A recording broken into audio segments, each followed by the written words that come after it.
ከረጅም ጊዜ ቆይታ በኋላ አቶ ገዱ አብይ አህመድ በፓርላማ ስለ አቶ ገዱ ሰሞኑን የተናገረውን ታውቃላችሁ። የትግራይ ህዝቤ እንዳይጎዳ አቶ ገዱን ራሱ ስንት ጊዜ ሁለት ጊዜ ወደ ኤርትራ ልኬው ነበር። አንገቱ ላይ ማህተም አለ፣ መናገር ይችላል እውነቱን ብሎ ነበር። አቶ ገዱ ዛሬ የጻፉትን ደብዳቤ ሳነብ ነበር ምላሽ የሰጡት። አቶ ገዱ ራሳቸው በትግራይ ጦርነት ጊዜ ከአብይ አህመድ ጋራ አብረው ሆነው የጦርነቱ አንድ አካል ነበሩ። ከሁሉ በፊት እኔ እግዚአብሔርን አመሰግናለሁ፣ የመከረኝን መንፈስ ቅዱስን አመሰግናለሁ፣ የመራኝን። እኮራበታለሁ ለእውነት ቆሜ በትግራይ ህዝብ ላይ የሆነው የተሰራው እየተደረገ የነበረውን ነገር በማውገዝ በመቃወም ድምጽ በመሆኔ ለትግራይ ህዝብ ሁሉ ጊዜ እስከሞት ድረስ ከምኮራባቸው ከሰራኋቸው ስራዎች አንዱ የምኮራበት ለትግራይ ህዝብ ቄሱ፣ ሼኩ፣ ፓስተሩ፣ ደራሲ፣ አርቲስቱ፣ ህዝቡ ሆ ብሎ በትግራይ ህዝብ ላይ የትግራይን ህዝብ ሰቆቃ ኢግኖር አድርጎ ዘግቶ በውጭ ያለው በሰላማዊ ሰልፍ በአገር ውስጥ ያለው ገንዘቡን እያዋጣ በፕሮፓጋንዳ በትግራይ ላይ ሲዘምት ትግራይን ለማጥፋት ሆ ሲሉ ብዙ አልነበሩም። አቶ ገዱ ምን አሉ? ያኔ እኮ በትግራይ ጦርነት ጊዜ አብይ አህመድ ህዝብ አትበሉኝ፣ ትግራይ ህዝብ ከማን ይበልጣል፣ አድቅቄዋለሁ፣ እንዳይነሳ አድርጌዋለሁ የሚልበት። እሳቸው ደግሞ እንደተናገሩት ከትግራይ ህዝብ ጎን በወቅቱ ማንም አልቆመም። በውጭ ያሉ አንዳንድ የውጭ ዜጎች እና ደግሞ አንዳንድ የተወሰኑ ፖለቲከኞች ካልሆነ በስተቀር የትግራይ ህዝብ በዛን ጊዜ በጦርነት ወቅት ብቻውን ነው የነበረው፣ አብሮ ከጎኑ የሚቆምለት ማንም አልነበረም ይላሉ በደብዳቤያቸው። ደብዳቤያቸውን አንብቡት። ያቶ ገዱን ሚስጥሩን ሁሉ ዘርግፈው አውጥተውታል። እኔ ያኔ ዛሬ 5 ዓመት ቆሜ በትግራይ ላይ ይደረግ የነበረውን ሴራ በመቃወምበት ጊዜ የሃይማኖት ሰዎች ነን የሚሉ፣ አርቲስት ነን የሚሉ፣ አክቲቪስት ነን የሚሉ እዚህም እዛም አንዱ ሲራገም፣ አንዱ ሲሳደብ፣ አንዱ ሲቃወም በነበረበት ወቅት የትግራይ ህዝብ እየደረሰበት ያለ ነገር ትክክል አይደለም ብዬ ድምጽ በመሆኔ ከሁሉ በላይ የመከረኝን እግዚአብሔርን የመራኝን መንፈስ ቅዱስን አመሰግናለሁ።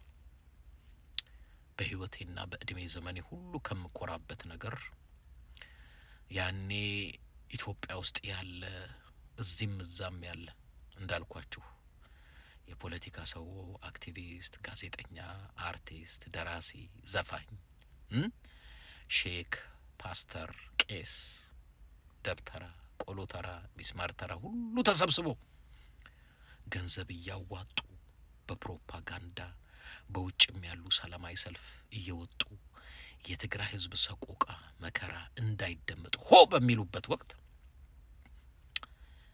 ለትግራይ ህዝብ ከጎናቸው ቆሞ ድምጽ ካሰሙ አንድ ሰው መካከል አንዱ እኔ ነበርኩ። ዛሬ ትግራይን የጨፈጨፉ ሰዎች ዳርና ዳር ሆነው እውነቱን እየተካሰሱ ሲያወጡት ሳይ የመራኝ የመከረኝ እግዚአብሔር እውነቱን እንድመሰክር የረዳኝ መንፈስ ቅዱስ የተመሰገነ ይሁን። ሁሉ ጊዜም ኮራበታለሁ። ለምን?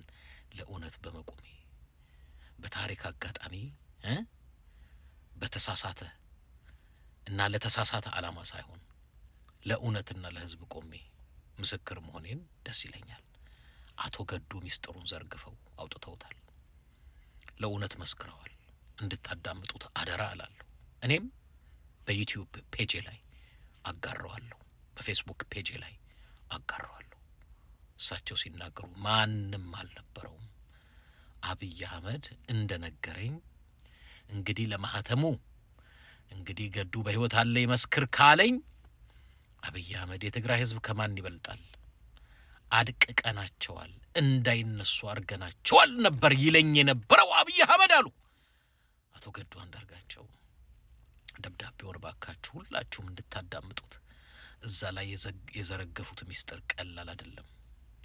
እኔ እያንዳንዷን የእሳቸውን ደብዳቤ ሳነብ የዛሬ 5 ዓመት ስናገራት የነበረችው እውነት ሁላ ዛሬ አይኔ እያየ ጆሮዬ እየሰማ ትግራይን ለማጥፋት የመከሩና ያደቡ በሙሉ ዛሬ እርስ በርሳቸው እየተካሰሱ ሚስጥሩን ሲያወጡ ስሰማቸው እግዚአብሔር ሆይ ተመስገን። በታሪክ አጋጣሚ ከህዝብ ጎንና ከእውነት ጎን ቆሜ ምስክር የሆንኩበት እነዛ ቀናቶች የተባረኩ ይሁን እንድል አድርጎኛል። እኮራበታለሁ ከትግራይ ህዝብ ጎን በመቆሜ።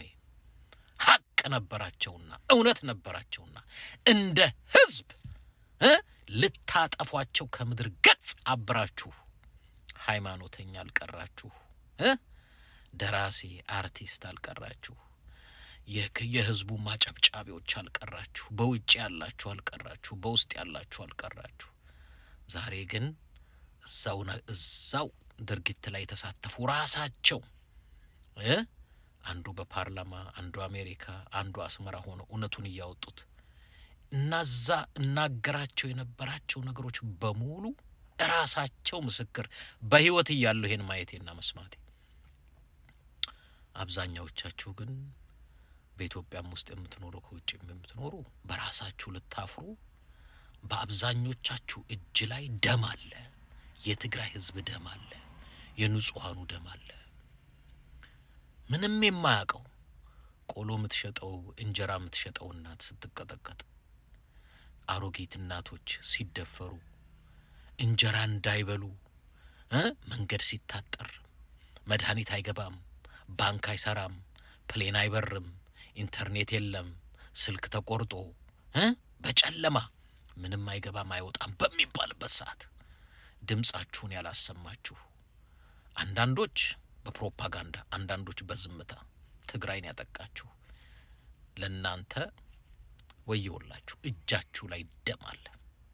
የንጹሃን ደም አለ። ስለ ፖለቲከኞች አላልኩም። ትግራይ ውስጥ ስላለው ህዝብ ነው እያወራ ያለሁት።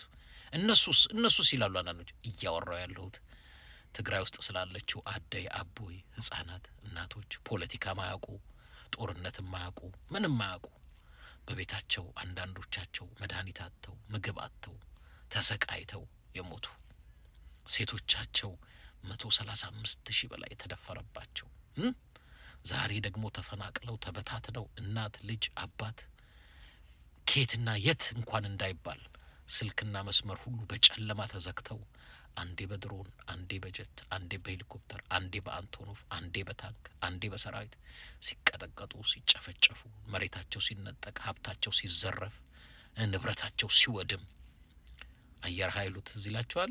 ኢትዮጵያ ጨርቃ ጨርቅ አልመዳን አደቀቅ ነው፣ መስፍን ኢንጂነሪንግ አወደም ነው፣ የተከዜን ኃይል ማመንጫ አፈነዳ ነው እያለ እንደ ድል ሲያወራ ኢትዮጵያ ውስጥ ያለው እኔ ከአብይ አህመድ ጋር ቆሞ አብይ አህመድን የሚደግፍ ቆሻሻ ነውረኛ እጁ ላይ ደም ያለበት ደሙ በዘርህ በልጅ ልጆችህ ነው የምትከፍለው። በልጅ ልጆችህ ትከፍለዋለህ። በማህበረ ዴጎ በአክሱም በሽሬ በተለያየ ቦታዎች ላይ የተገደሉት የሞቱት ህፃናት እናቶች አባቶች ትልቅ ትንሾች ይው አብይ አህመድን ደግፈህም ፕሮፓጋንዳም ነስተህም ከሱ ጋር የተባበርክ በአንተ አይደለም በልጆች ሁላ ትከፍለዋለህ። በልጆች ሁላ ትከፍለዋለህ። እኔ ግን ህዝብን እንደ ህዝብ እንዳይጠፋ ከትግራይ ህዝብ መቆሜ ጎን መቆሜ ዛሬ ላይ ሳስበው የሚሰማኝ እረፍት ኩራት ልነግራችሁ አልችልም። የትግራይ ህዝብ በጣም ነው የምወዳችሁ፣ በጣም ነው ማከብራችሁ። ስለናንተ ድምጽ መሆኔ ሁሉ ጊዜ የምኮራበት ነው። ማንም አጠገቤ ነበሩ የሃይማኖት ዝባዝንኪዎች ጓደኛ ምናምኖች ካጠገቤ ሄደውልኛል። እግዚአብሔር ለዘላለም ካጠገቤ ያንሳቸው። እነሱ ጨካኝ ወዳጄ መስለው አረመኔዎች ማንነታቸው ተገልጦ ያኔ እኔ ለትግራይ ህዝብ ስቆም እነሱ ደግሞ ከአብይ ጎን ቆመው ህዝብ እንዲጨፈጨፍ የረዱ ዛሬ ከጎን የሉ። ቸሩ መድኃኒዓለም ይመስገን። እውነቱ ወጥቷል። በገዱ አንዳርጋቸው ደብዳቤውን ስሙት፣ አንብቡት፣ ብዙ ትማሩበታላችሁ። ቴንኪው